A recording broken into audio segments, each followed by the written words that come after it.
Ashish, I'm sorry. Ashish, I'm really sorry. I don't know कैसे. No, it's not okay.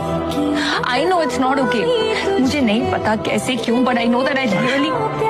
आप परेशान कर रहे हो, मैं समझता हूँ। बस और कुछ नहीं.